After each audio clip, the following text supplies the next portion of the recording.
Dodam rahmatli shu kunlarni ko'ra olmadilar-da. O'zbekiston jahon chempionatiga chiqishini rosa kutishardi.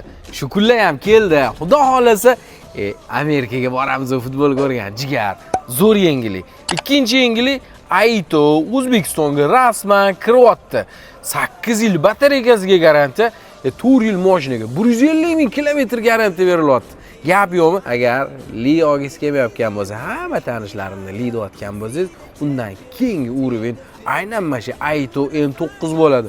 Buni navorotda hozirgi kundagi mana shu katta mashinalarning ichida yor borgan. 100 minglaydi, o'shaning uchun ko'pchilik ola olmasdi. Mana narxi ham ancha tushib qoldi. Qimmatligi uchun garantiyasi bormi? Ertaga bir narsa bo'lib qolsa nima qilaman deb cho'chishardi.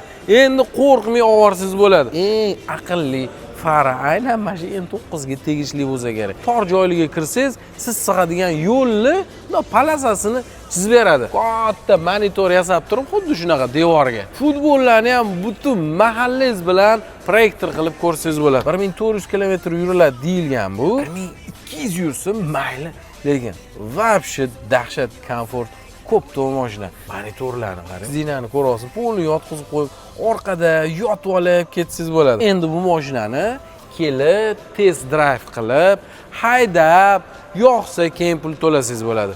Buni narxi $90,000 dan arzonroq ekan. Buni har xil pozitsiyasi bor. Akustikani ham yorvorgan. Mana shu podgaloniylarda ham dashi kolonka. Ko'rasizmi, oldi afshikani o'zida 3 talab kolonka. U shu 27 ta kolonka. Dashi head-up displeyda laboyda zadniy kamerani ko'rsatyapti. Qarang. Faqat telefonda ham bunaqa olib-bila ko'rinyapti, lekin ko'zingiz bilan vashi tiniq. Sergeliga kevrishda o'zgarishim ostidan shundoq ipodrom tomonga qaylasiz, betonkiga. Qaylishingiz bilan mana o'ng qo'lda. Hamma biladi, Polestar avtosaloni bo'lardi. Aynan o'sha endi Aito'ni rasmiy dillari bo'lyapti. To'g'ri kevrasiz, test drive qilib, haydab keyin bosib olsangiz bo'ladi jigar. Profilligini ham qoldiraman, o'ta batafsil ma'lumot olsangiz bo'ladi.